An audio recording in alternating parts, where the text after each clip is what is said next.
Всем привет! Давненько не было никаких новостей от меня. Сегодня мы будем... Кто мы?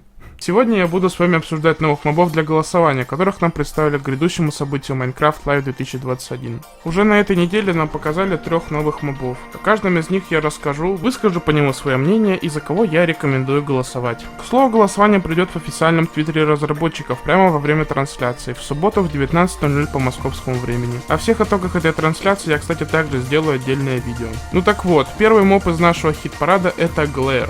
Не знаю, как это перевести, ютуберы говорят, что это светлячок, но, скорее всего, перевод будет такой же, как и оригинал. Этот моб обкутан вокруг листьев какого-то растения, поэтому его самого не видно. Видны лишь его красные блестящие глаза. Вообще, своим видом он напоминает мне Тангелу, но в отличие от него, светлячок больше похож на покемона травяного типа, а не на вот это вот.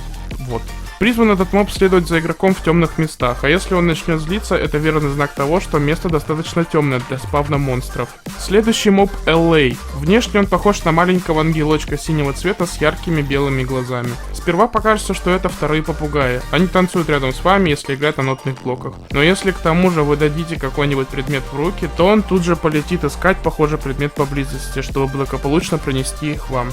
Всегда знал, что нотные блоки когда-нибудь пригодятся.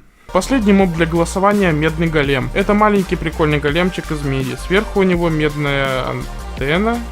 Не знаю, что это, громоотвод. Его голова выглядит как архизлодеяние из Minecraft Dungeons, и в целом он чем-то смахивает на агента из Minecraft Education Edition. И это далеко не тот же самый голем, как снежный или железный. У него совершенно другая функция. Активирует редстоуновые механизмы, нажимая на медные кнопки. Черт, только ради этого парня добавят в игру медные кнопки. Класс. Однако вечно этот голем работать не будет и со временем будет окисляться, а затем и вовсе превратиться в статую. Хотя это тоже довольно спорный вопрос. Покрытие его воском, как медные блоки, все же никто не отменял. Мне нравится выбор мобов в этом году, ведь в отличие от прошлых выборов, у этих мобов воистину уникальная механика. Но вывести среди них самого нужного и сбалансированного нужно. Фанатам Глэра соболезную, но этот моб довольно бесполезен.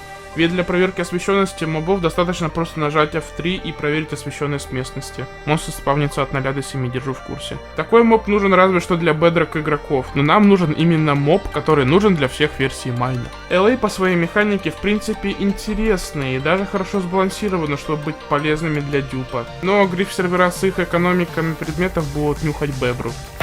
Медный голем же довольно полезный моб и сбалансированный, даже если он вощенный. Во-первых, он будет нажимать не абы какие кнопки, а специальные, медные. Во-вторых, он очень хорошо подходит для автоматизации чего-либо. То есть это, по сути, новая ступень в эволюции автоматизации и постройки новых ферм. Единственная проблема в том, что в Редстоуне разбираются немногие и почему-то ленятся это делать. Лично я бы порекомендовал бы проголосовать за медного голема. Однако, если победит LA, я не буду так обижен, ведь опять же в Редстоуне шарят немногие. За Glare я голосовать не рекомендую, я уже говорил по каким причинам. Нам нужно обновление всего майна, а не только бедрока. Я придерживаюсь своего мнения, а каково ваше? За кого вы будете голосовать? Пишите в комментариях, что вы об этом думаете. Ну а на этом у меня все. Ждите новый ролик с подведением всех итогов трансляции и мое мнение по поводу него. И на канал не забудьте подписаться. Ну а с вами был Прочер. Еще увидимся. Надеюсь.